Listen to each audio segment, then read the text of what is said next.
부산은 아주 큰 화제가 많았습니다.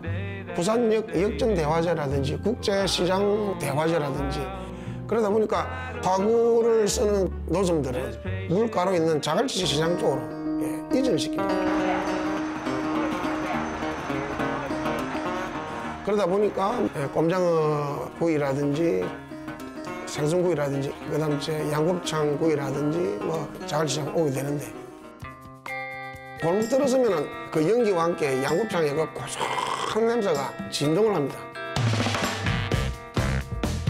양곱창 집 한 200~300개 정도가 집단에 돼 있었죠.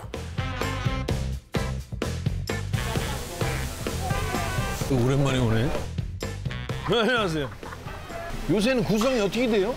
곱창, 대창, 양, 세 개. 첫 번째 위. 양 긴 머리? 네. 그다음에 대창. 아. 그다음에 곱창. 60년 전에 처음 하실 때 손님이 주로 뱃사람들이신가요? 뱃살도 곱창집이 많이 왔지. 많이 먹고 또 배에서 먼 데로 가기 때문에 싸갖고 가서 먹었지. 보름씩 배 타다가 제일 먼저 들르셔요. 육지에 첫 발을 내디면 고기가 먹고 싶죠. 와. 양곱창을 한 접시 시키면은 연탄에 석쇠를 올리죠. 석쇠가 빨갛게 열이 오르죠. 거기에다 양곱창을 올립니다. 올리면 치익 하면서 그 기름이 떨어지면서 붉은 불꽃이 또 파파팍 하면서 치어오릅니다. 여기가 막 몽기몽기 나면은 온 입에 침이 돌고 진짜 술꾼들은 그거 보면서 일단 한 잔 먹게 되는 쳐다보고 있는 것 자체가 아주 환상적인 그런 이 냄새만 가지고도 안주가 될 정도로 너무 맛있는 냄새가 코를 자극을 하죠.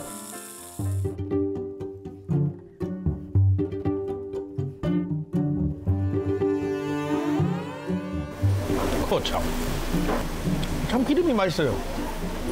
드시기 직전에 이렇게 한번 앞뒤를 천천히 굴리면 이렇게 육즙이 뽀글뽀글 만들 때 더 맛있게 즐길 수 있어요. 곱창 안에는 고비인데 대창은 안에 기름인 거죠? 기름이요. 근데 이 기름이 매력적이요. 매력이 아니라 마력이에요, 마력. 두태기름이죠. 제일 맛있는 거죠? 예. 대창을 뒤집는 거예요, 지금. 이 지방을 안으로 집어넣으려고. 요거를 이렇게 작업을 하면 이제 모양이 그렇네. 이게 이제 안과 밖이 바뀐 거죠? 그렇죠.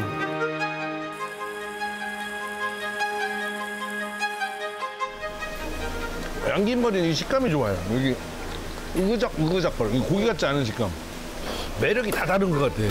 대창하고 곱창하고. 부위별로 네.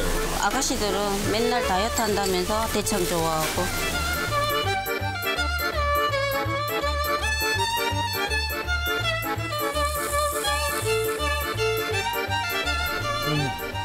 혈관으로 기름이 쭉 들어가고 있어요, 지금. 이 영혼하고 맞바꾸는 맛인데. 몇십 일씩 배 타던 분들이 딱 내리자마자 이걸 드시면 그 기분이 어땠을까? 생선 비린내만 맡다가 이걸 딱 드시면 생선만 드시다가 천국이겠는데.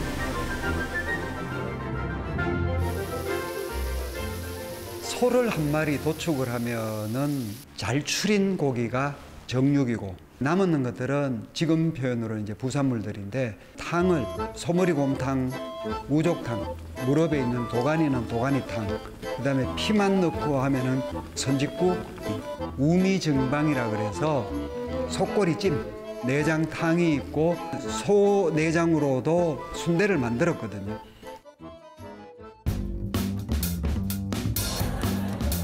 항상 우리 근처에 소고기를 이용한 메뉴들은 항상 존재해 있었고 경제 상황하고 맞물려서 어떤 방식으로 조리법이 바뀐 건데 구워 먹는 건 최근의 일이에요, 진짜로. 지금처럼 이렇게 소고기를 마음대로 구워 먹는 건 말도 안 돼요. 어렸을 때는 구워 먹는 소고기라는 것보다는 끓여 먹는, 제일 많이 끓여 먹던 게 집에서는 곰탕이라는 단어를 많이 썼잖아요. 우리가 이제 흔히 말하는 이제 국거리라고 부르거든요. 그 양지 머리, 사태. 이제 이 부위는 목심. 사실 제일 맛있는 게 이게요, 이게. 엎친살이에요, 엎친살. 그래서 이런 고기들이 고소하고 맛있습니다. 가장 기본적이고 쉬운 음식. 물론 정성은 들여야 되지만 깨끗한 고기를 푹 고우면 국물과 기름이 나오고 그 다음에 이 고기는 수육으로 쓰면 되고 곰탕은 말 그대로 고기를 고운 국물이거든요.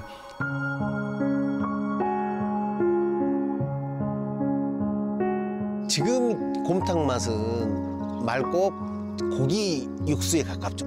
근데 이제 과거에 그 부산물이 들어간 육수는 조금 약간 더 걸쭉하다고 봐야 되나요? 제가 어렸을 때 먹던 기억이 있는데 여기 나주에 우시장에 보면 옆에 그 국밥집이 조그맣게 2~3개씩 있었어요. 그 나주 곰탕 국밥인데 가마솥 큰 데다가 보글보글보글 막 끓어오릅니다. 거기에 들어가는 게 소, 양, 새끼뽀, 염통, 허파. 시골 사람들 고기를 평상시에 많이 못 드시는데 부산물을 이렇게 많이 주시니까 그거 맛있거든요. 그때는 부위별로 고기가 내장 같은 거 많이 써가지고 씹히는 맛이 틀려요. 묵으면 아주 그냥 절로 아주 한 그릇이 뚝딱 넘어갑니다, 그게.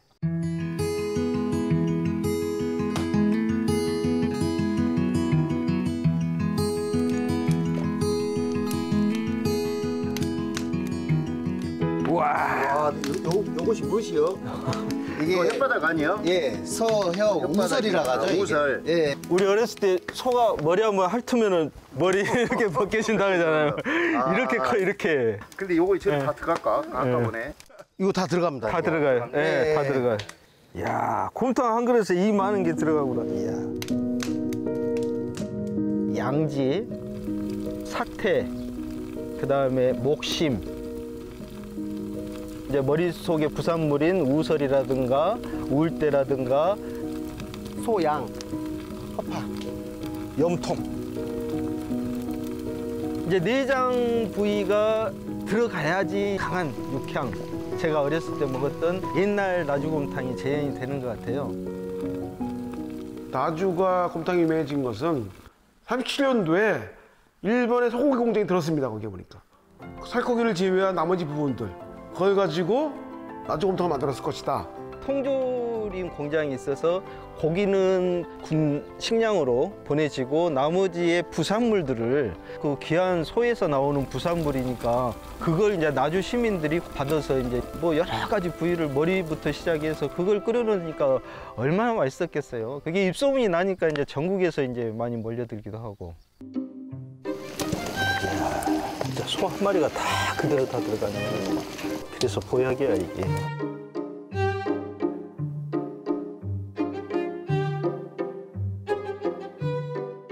소 양이구만요. 네. 이거 드셔보세요. 양 진짜 맛있어요. 몸에. 어이구. 몸이 만나갔다. 아이고 부드럽게 삶아서. 양지, 우설이라든가 염통. 아, 몸에는 굉장히 좋겠죠.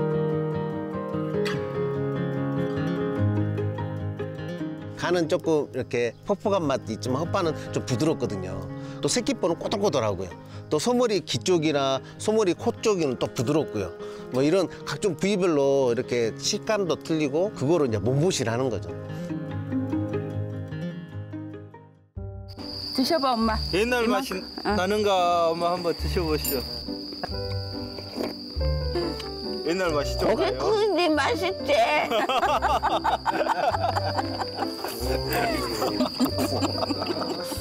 아따 왜 어처불어 또. 설렁탕은 되게 서민적인 음식이었지만 곰탕은 비싼 음식이 아니었나.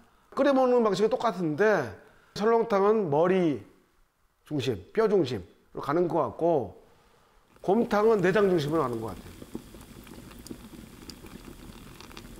우리가 흔히 말하는 피막골이라는데 그 피막골 뒤에는 새벽 시장이 열렸거든요. 장들이 서니까 서울의 해장국 역사도 종로 1가 2가 언저리의 피막골에서 생기고 우리나라에서 가장 오래된 설렁탕 집도 그 언저리에서 생겼습니다. 저희 가게가 지금 117년 됐죠.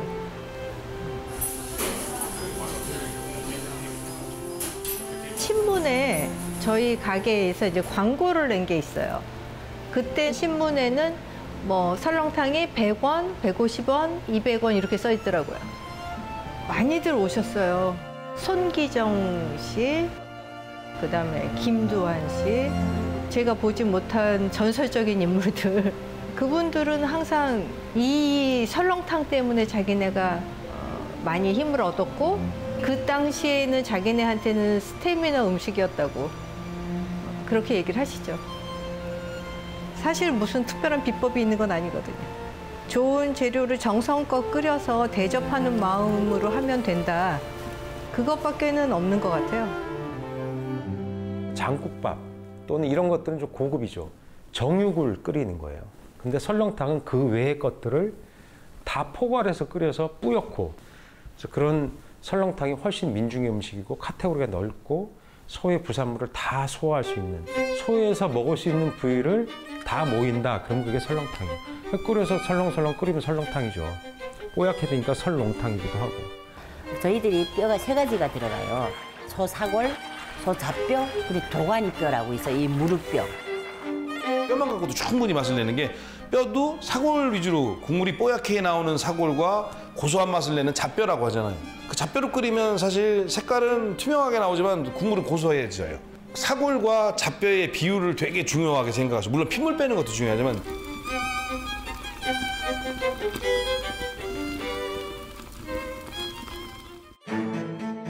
고기는 양지하고 그 소머리, 예, 그리고 스지.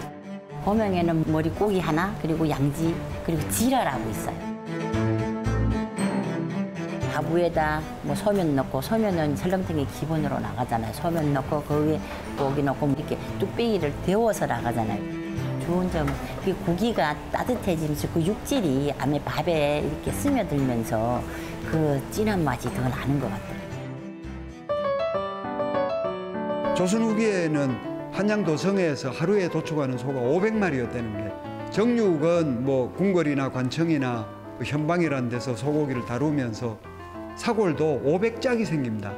이거 소비를 하는데 설렁탕만한 게 없죠. 또 이것 때문에 설렁탕이 생긴 거고.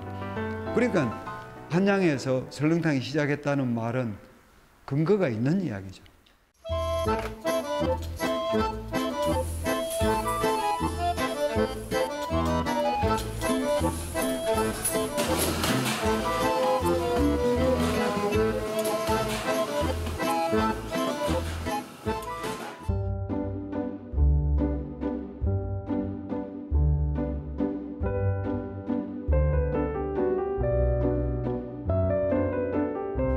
앞이면은 어느 부위가 맛있는 줄 몰라요. 그것도 이제 알맞춰 갖고 와야 고기도 찔기찔기하니 맛있고. 소는 눈 밑에 볼태기, 이 양쪽 입 그런 데 살이 많아요.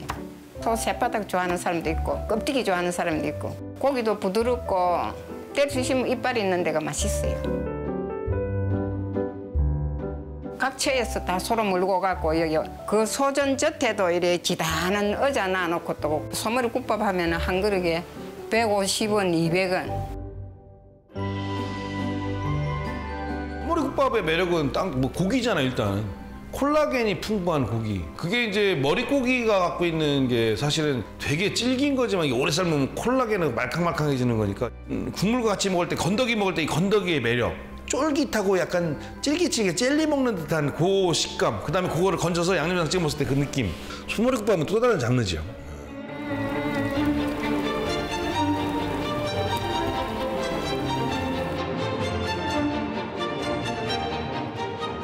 소머리는 생각보다 굉장히 독특한 조직들이 되게 많죠.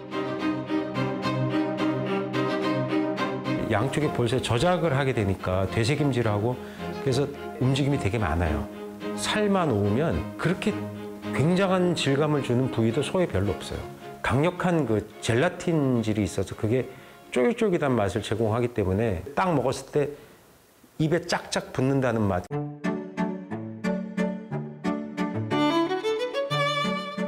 소머리에는 볼살, 그다음에 이보구니살, 눈살, 뿔살, 이근이살, 목덜미살, 첫 번째 콧살, 앞에 우설살, 그다음에 중간 우설이 있고 까지 10가지 분류로 나눌 수가 있습니다.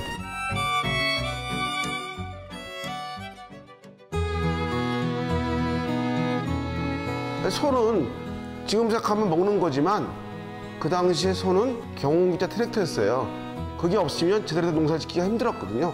예전에 저희들 어릴 때는 밥 먹고 누우면은 소 된다 그랬거든요. 소가 된다는 거는 굉장히 고된 노동을 해야 된다는 뜻입니다. 소는 원래 집에서 가장 노동을 많이 하고 하는 그런 존재였으니까. 한국인의 그 소 사육의 역사는 아무래도 이제 농경과 더불어서 시작되었다고 보니까 아마 신석기 시대 정도라고 보고 있고요. 소는 밭에서 일을 할 때는 일소로 썼어요.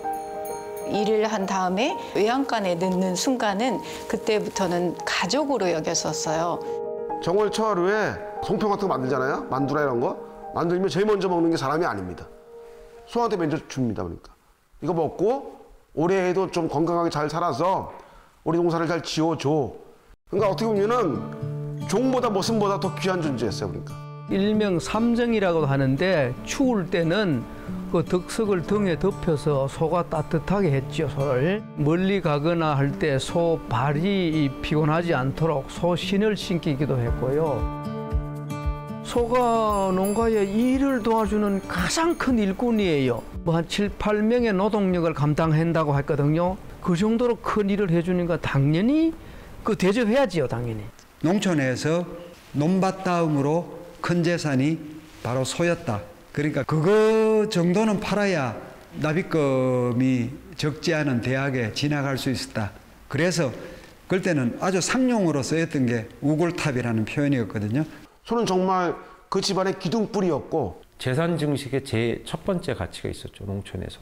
제일 중요한 게 제사인데 제사에도 희생을 쓸 때는 소를 가장 으뜸에 두고 그 정도로 소가 우리 민족에게 여러 가지 측면에서 어마어마한 영향력이 있죠.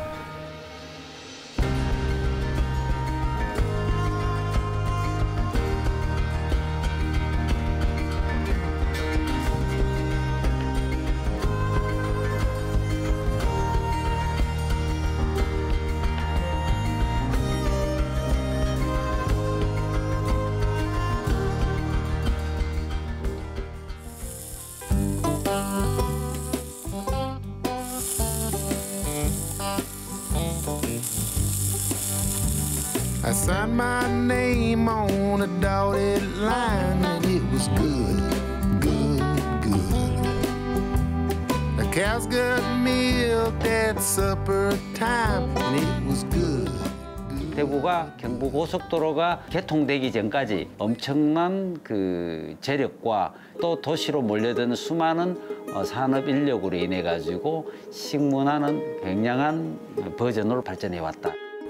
일이 끝나고 났을 때는 아주 음식도 그 간이 강하고 맵고 자극적인 그런 음식으로 또 술을 한잔 해야 되잖아요. 그러니까 이 술과 관련된 다양한 음식들이 대구에서 발전합니다. 대구는 크게 보면은 육회하고 뭉티기가 전국구 음식으로 지금 사랑을 받고 있다고 볼 수 있겠습니다.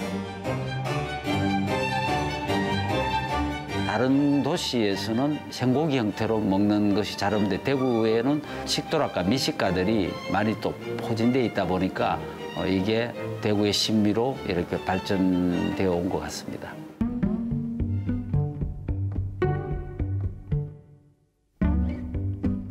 도와주실까요? 오늘 다 있어요? 네, 오늘 지금 다 못 받았다. 아무래도 뭉티기가 제일 많이 떨어지죠. 그렇지, 생고기가 제일 먼저 떨어지지. 뭉티기하고 오드레기하고 등골. 오늘 뭉티기가 좋은가 나쁜가를 딱 볼 때 비교하는 게 뭐냐면 딱 받자마자 접시를 딱 들어야 돼. 떨어지지 않아야 돼, 고기가. 그만큼 찰기가 있어, 찰떡처럼. 근데 떨어지면 그냥 가버려야지. 이 콩나물도 여전히 주시네요. 고기 좋다. 배군 잘하네요. 와, 색깔. 이거 또 해봐야지, 검사해야지 우리가. 여전한 거 아닌가?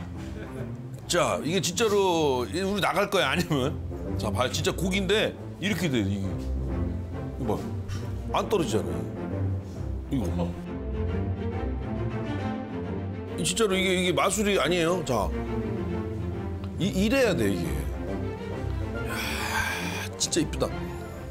생고기를 안 먹는 사람도 앞에 같이 왔다 이거 보여주면 괜히 먹어보고 싶어져.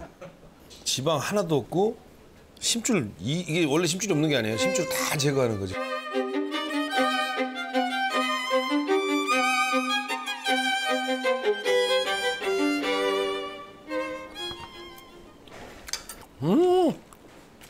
쫀득쫀득.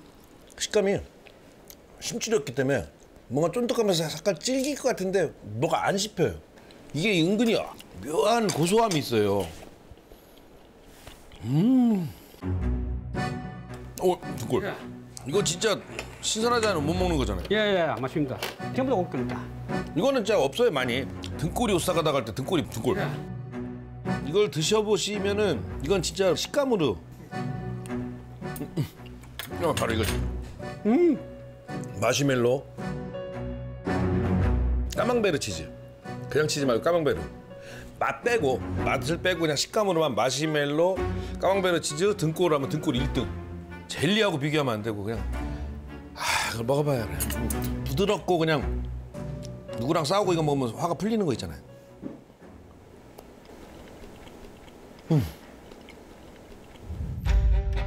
작은 거는 3마리 잡아야 한 살 나오고 소를. 큰 거는 2마리 잡아야 한 살 나와요. 동맥줄. 프라이팬에 해볼게네. 뭐 오돌로 하지도 않고 기름이 빠져야 되거든요. 고기는. 이 연탄불에 구워야 되겠다 싶어가지고 이렇게 맛이 뭐 고소한 게 참 좋더라고요. 모드렉이네. 오독오독. 와, 모드렉이가 그 정형하시는 분들이 몰래 먹었다는 썰이 제일 강력해. 당연히 소비자 입장에서도 아름아름 정형하신 분들이 숨겨놓고 먹는다는 부위를 즐기고 싶어 하니까 점점점 부위가 우리가 몰랐던 부위도 생기는 거고. 그냥 오드레기만 구웠으면 이 향이 안 들어가요. 기름이 딱 툭 떨어지면 그 순간에 연탄불에 의해서 팍 하고 그 연기가 다시 한번 여기로 들어가는 건데 이 같이 굽는 양지가 기름이 많은 거예요. 이 조합이 어마어마한 거죠. 지금 우리가 먹고 있는 소고기 요리는 사실 많이 없어진 거예요. 찾아보면 어마어마한 소고기 요리가 있어요. 우리 조선 그 고서 같은 데 보면 다양한 요리, 아주 어마어마한 요리법들이 있습니다. 미각 자체가 상당히 발달돼 있었다고 보시면 돼요. 조선시대 왕가에서 가장 많이 먹은 음식이 뭐냐? 살코기보다도 양이 많이 나옵니다. 그러니까. 색깔도 예쁘고 먹기도 좋고.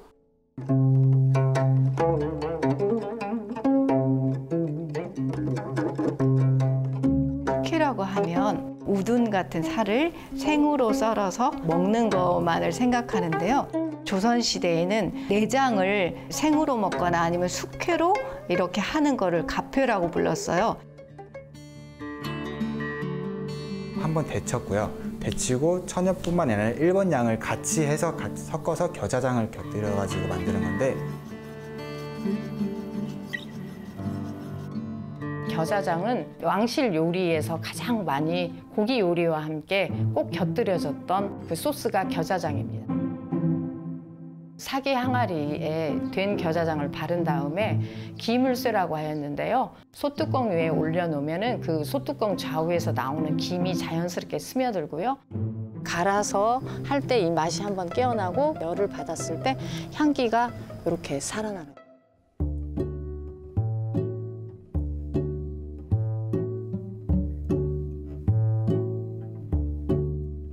소화도 잘 되고 고단백이고 이제 기름기는 없으니까요. 그것도 아주 별미죠.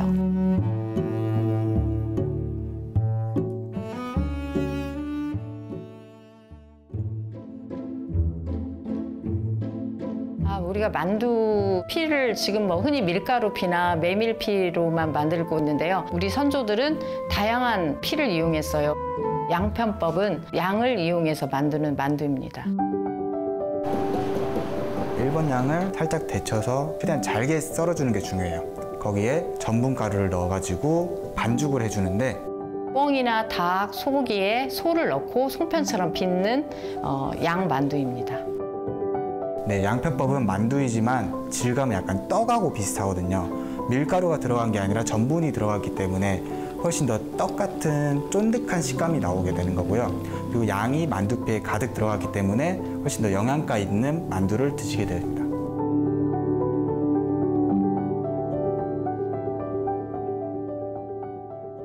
이장보장이라고 해서 동물의 장기를 음식을 해서 먹으면 사람의 그 장기도 좋아진다고 그렇게 생각을 했습니다.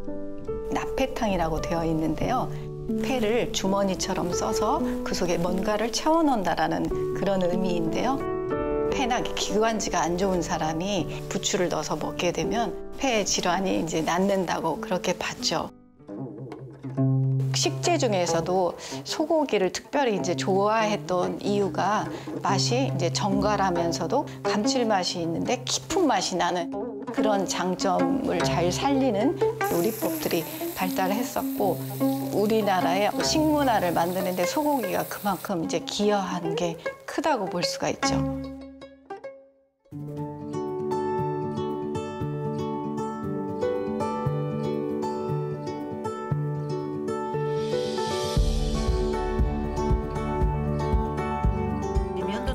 면도 다 해놨네요.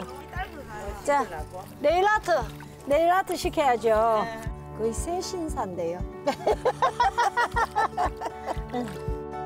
족편은 시어머님은 엄청 많이 하셨죠. 행사가 많고 잔치 때 하는 음식이라는 거는 들은 것 같아요. 우리 조상들은 우족을 이용해서 굉장히 아름다운 음식을 만들어 먹었어요. 족편이라는 음식인데 이미 조선시대 이제 아주 대표적인 콜라겐 푸드라고 할 수 있죠. 아니 짝짝이네. 뭐? 이거 발이.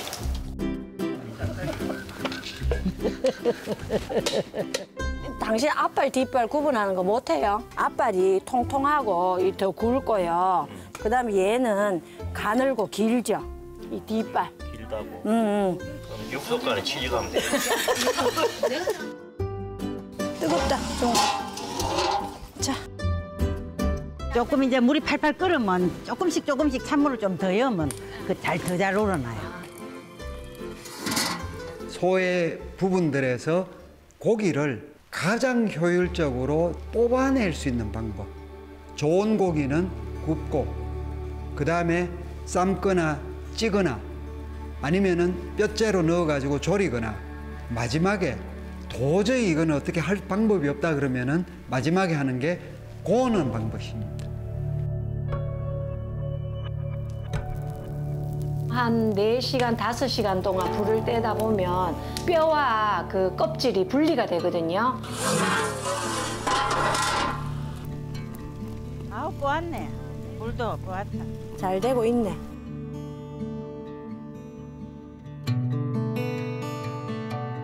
껍질과 뼈가 분리가 되었을 때 껍질은 드러내고 그다음 뼈는 그대로 다시 우물을 더 부어서 뼈에 있는 여러 가지 영양소를 또 뽑아내요. 그 분리되어서 나온 뭐 힘줄이라든지 껍질이라든지 하는 거는 먹기 좋게 칼로 한 번 더 썰어가지고 모양을 예쁘게 하는데 치중하는 게 싫다 해도 눈으로도 먹고 우리가 후각으로도 느끼고 음식을 잘 하게 한다는 것이 진짜로 품이 있는 그런 음식 안에 그 사람의 인품이 다 녹아나는 것 같아요. 뼈 우러난 물에 한 번 더 넣고 어우러지게 오랫동안 푹 끓여가지고 다리 쪽에 뼈가 많은 부분 조금 고기가 남아있을 때 고아서 젤라틴 성분과 얼마간의 고기와 지방과 이런 게 들어가 있는 뭉치를 틀에 넣어서 식히면은 이른바 우리가 지금 먹는 절편이다. 그게 어떻게 보면은 고기를 먹는 마지막 방식입니다.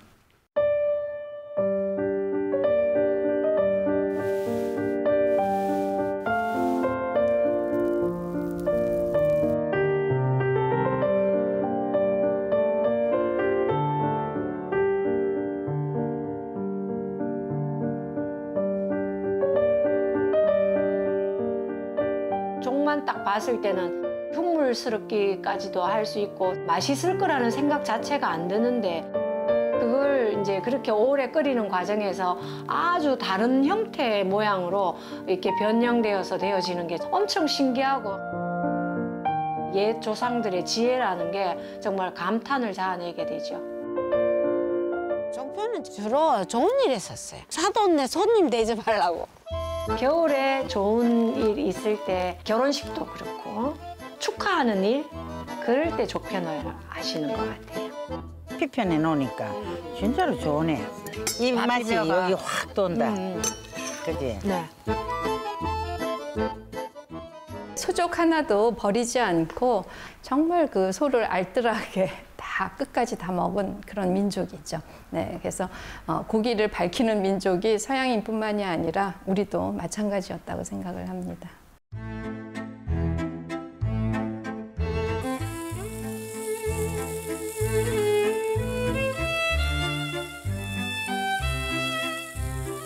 소고기는 바짝 익혀 먹지 않아도 되고 또 얇게 잘라서 구울 수도 있고 빨리 먹을 수 있으면 안 타잖아요.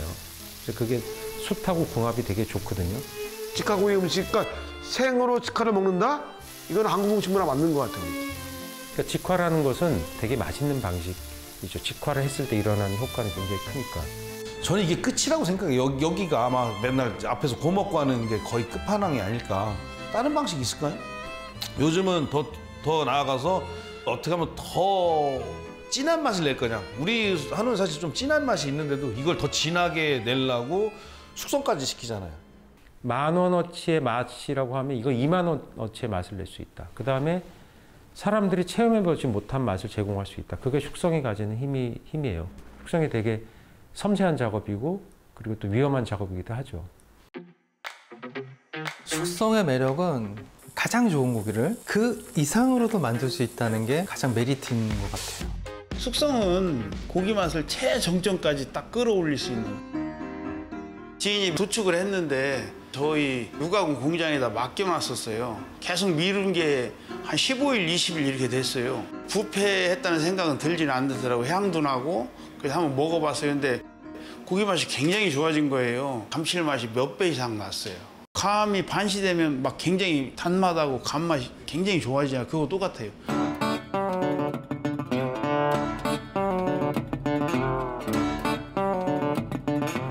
한우 등심이고요. 요거는 이제 아랫 등심입니다. 근데 재밌는 건 얘는 한우 3등급, 가장 최하 등급. 보통은 2년에서 3년에 이제 도축을 하는데 얘는 10년이 넘었어요. 할머니 소죠. 그래서 이런 소고기를 갖고 좀 가치를 올릴 수 있는 게 또 숙성일 수가 있거든요.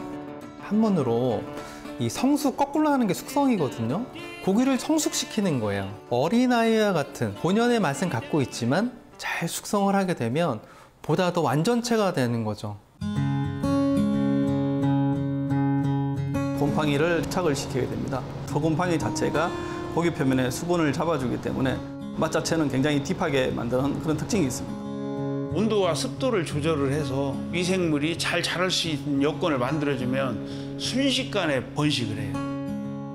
고기 속에 있는 그 자유수, 수분은 다 날아가 버려요. 근데 이제 거기 있는 고정수는 남아 있어요. 쫀득쫀득해져요. 육즙만 남아 있는 거죠.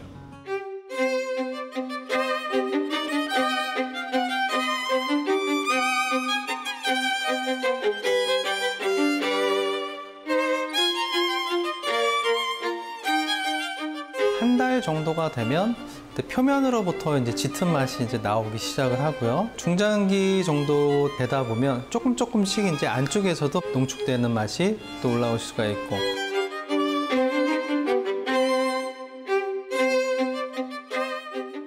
(80일) 된 거래요. 뼈가 있는 채로 통째로 숙성을 했기 때문에 기름 작업도 하고 뼈도 빼고 이 딱딱한 부위를 제거하는 작업을 하는 거죠. 먹을 수 있게끔 이렇게 정형을 하는 거죠. 이런 거 이제 다 떼내면 빨간 이런 고기가 나옵니다.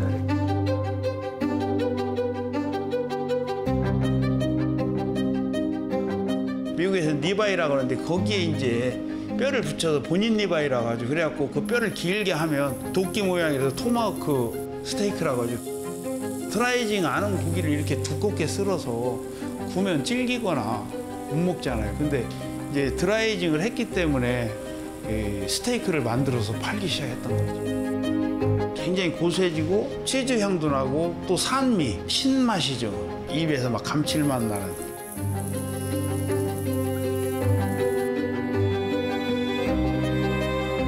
숙성의 어떤 완성도는 답이 없고요.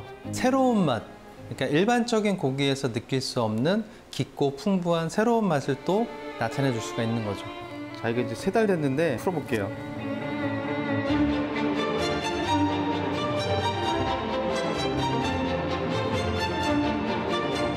우유 향도 나는 것 같기도 하고 어떤 너트 향, 나무 향? 어떨 때는 뭐 블루치즈 맛도 나고 아니면 풀숲에 있는 젖은 풀맛?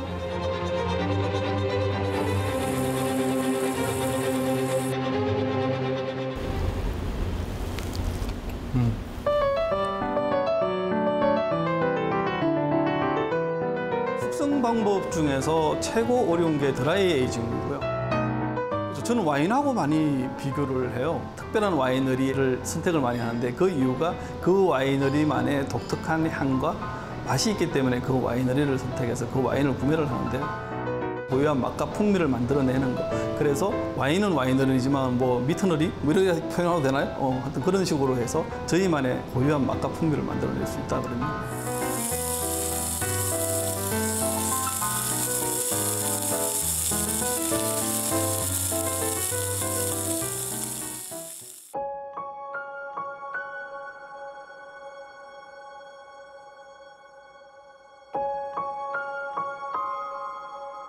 심평집성 오의박이라는 책이 있습니다. 거기에 보면 소가 9가지가 나오거든요.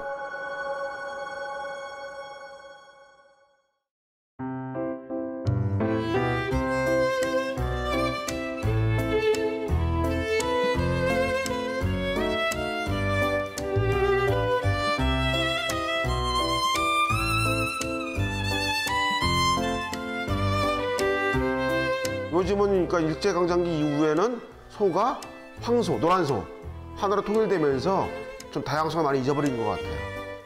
배구는 배구대로, 칙소는 칙소대로, 흑우는 흑우대로 강점이 있는 부분이 있어요. 예를 들어서 뭐 칙소는 풍미가 아주 좋다. 흑우는 흑우대로 근섬유가 뭐 보들보들하다. 강점이 있을 수가 있죠. 각자의 품종대로 나중에 어벤져스를 만들 수가 있잖아요. 이 특징이 있는 거를 우리가 가져오고 얘는 이 특징이 있는, 그래서 어벤져스 품종을 하나 품종을 만들 수 있죠.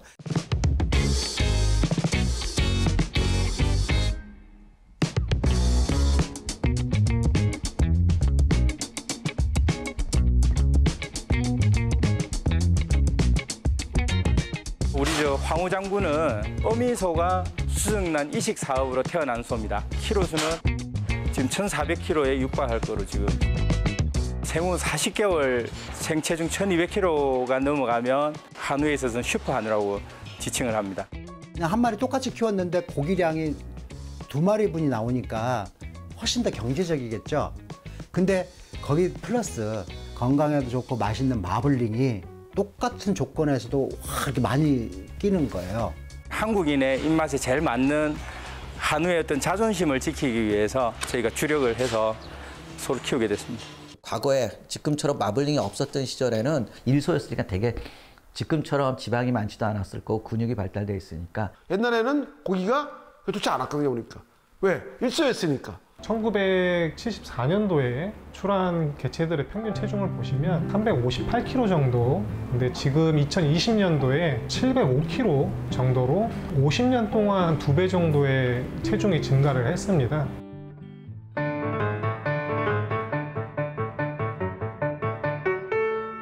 저희 한우계량 사업소에서 약 시수소를 100두 정도를 사육을 하고 있는데요. 종축 생산을 위한 목적으로 사육을 하고 있습니다.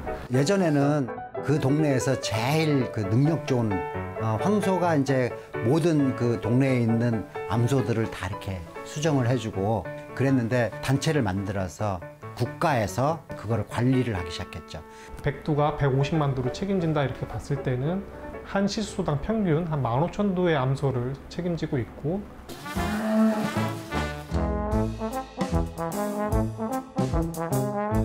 시소 중에서도 인기가 있는 시소가 있습니다. 그런 것 같은 경우에는 종자를 한 10만 개까지 생산을 하고 있습니다. 그렇기 때문에 이 시소의 가치가 저희가 추산하기로는 약 한 70억 정도, 시소당 평균 70억 정도로 생각을 하고 있습니다. 소비자가 나는 이런 고기를 생산할까 그러면 이런 능력에 가진 한우 정액을 가져다가 쓰는 거고 전반적으로 그게 우리나라 전체적인 한우의 능력을 향상시키는 아주 결정적인 역할을 했죠. 한우 개량에 대해서 상당히 만족을 하고 있고 1등급 출연율도 거의 80%에 육박할 정도로 개량이 잘 된 거로 알고 있습니다.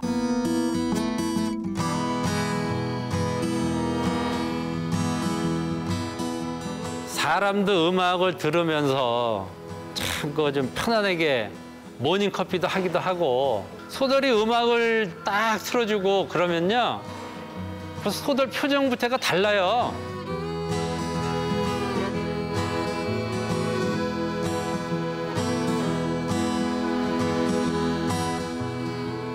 숯불 마블링이 높게 하기 위해서는 단백질이 최고 많은 게 옥수수입니다. 20마리 나가면은 한 19마리 정도는 1불, 2불 정도. 그 정도의 어떤 데이터가 있고요. 우리 한우 농가들도 되게 과학화돼 있어요. 사료가 어느 정도 어떤 사료를 어떻게 먹었는지가 다 자료로 남습니다.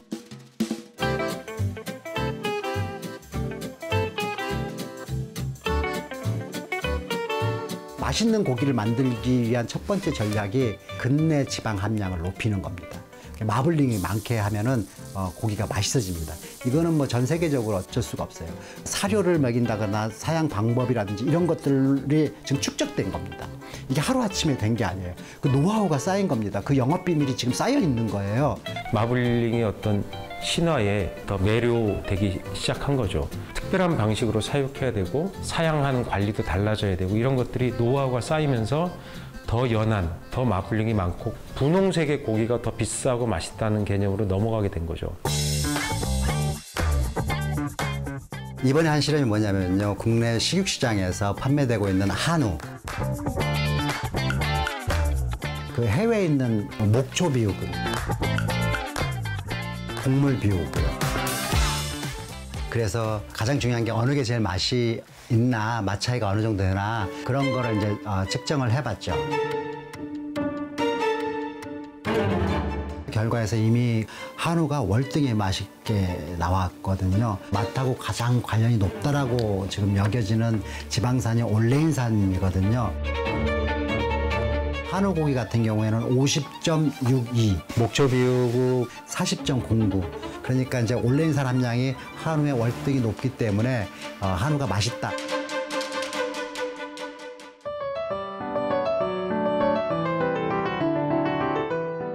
내장 쪽 중에 구이로 평상시 잘 안 먹는 것 중에서 오늘 한번 신기한 경험을 해볼 거를 준비를 해놓겠어요. 우와. 뽑으면 고기랑 별다르질 않아. 진짜로. 내가 되게 좋아하는 부위예요. 난 이거를 먹으러 일부러 찾아다니고 있어요. 이거는 국물 내는데 많이 써요. 구워 먹지는 잘 안 해. 혀? 아니. 맞아요. 아 진짜요?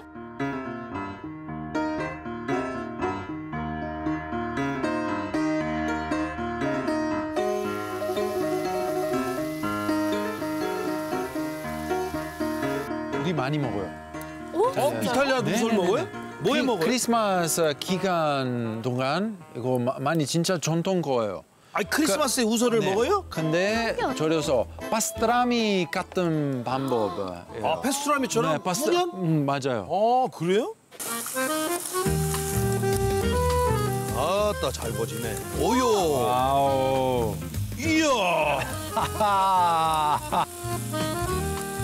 완벽해요.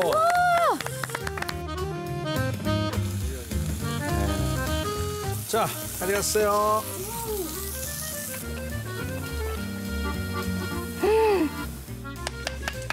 물개 박수. 와 진짜 맛있어요. 진짜 너무 맛있어요. 오, 크락. 오, 크런치.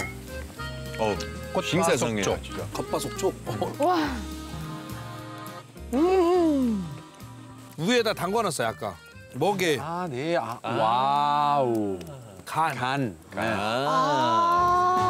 우리 이거 생간을 먹기도 하는데 이걸 스테이크. 오, 신기하다. 간 스테이크 한번 해보려고.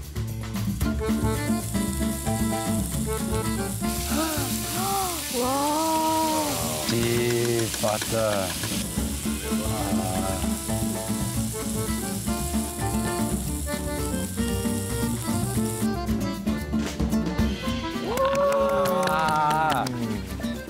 간구이 진짜 처음 먹어보는데.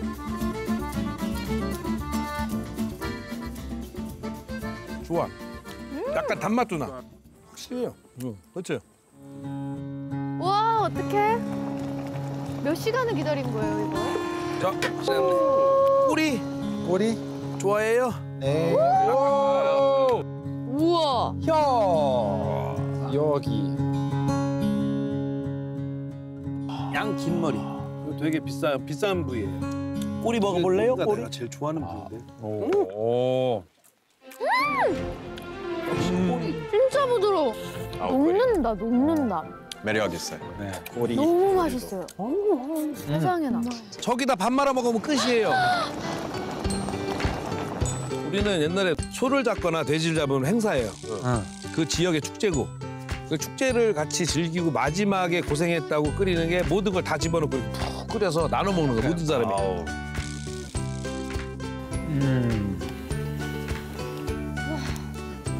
오우, 이거는. 오이. 오.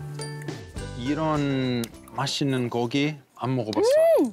진짜. 오늘 진짜 새로운 거 발견했어. 우리 그 한우 농가들이 이렇게 굉장히 심혈을 기울여서 경쟁력 있는 소를 키우고 있다는 게 굉장히 자랑스럽고 대단하죠. 갈 때 국물 퍼가요. 와! 아, 텀블러 가져올 걸. 진짜 휴대용으로 이렇게 싸갈 걸. 와!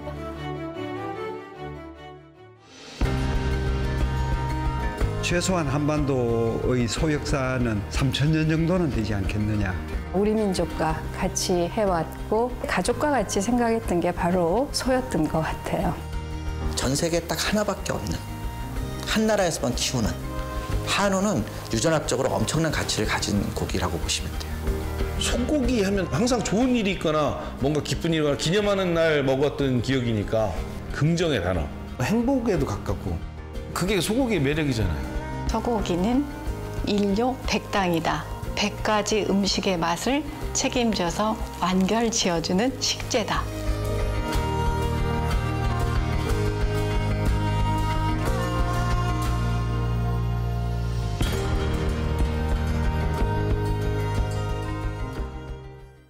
When you're feeling low and thinking, where am I gonna go from here? And you look around, you're